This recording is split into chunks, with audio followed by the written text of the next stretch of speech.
গাজায় বর্তমানে চলমান গণহত্যা চলাকালীন সময়ে যুক্তরাষ্ট্র প্রায় 100 কোটি টাকার অস্ত্র পাঠাবে ইসরায়েলে।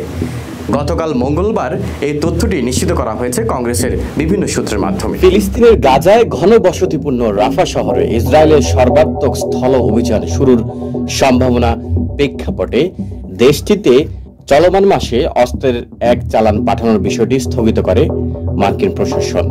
এর মধ্যে দেশটিকে আবার বিপুল পরিমাণে অস্ত্র ও গোলা পাঠানো নিয়ে তথ্য বেরিয়ে আসে।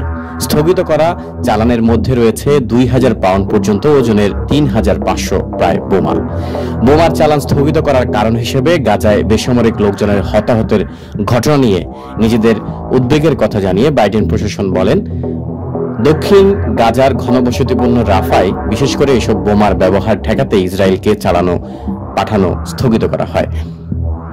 গতকাল ইসরায়েলকে নতুন করে আবারও অস্ত্র সহায়তা দেওয়ার তথ্য প্রকাশ হয়েছে। তার মধ্যে রয়েছে প্রায় 70 কোটি ডলারের ট্যাঙ্কের গোলা, 50 কোটি ডলারের কৌশলগত সামরিক যান ও 6 কোটি ডলারের মর্টারের গোলা। অস্ত্রের এই চালান কবে পাঠানো হবে সে বিষয়ে তাৎক্ষণিকভাবে কোনো ইঙ্গিত পাওয়া যায় নাই। কংগ্রেসের সঙ্গে সংশ্লিষ্ট 3 সূত্র দুটি বলছে, ইসরায়েলকে সামরিক ও মানবিক সহায়তা দেওয়া নিয়ে গত মাসে কংগ্রেসে পাশ করা যে বিলে প্রেসিডেন্ট বাইডেন সই করেছেন, নতুন এই সহায়তা সেটির অংশ নয়।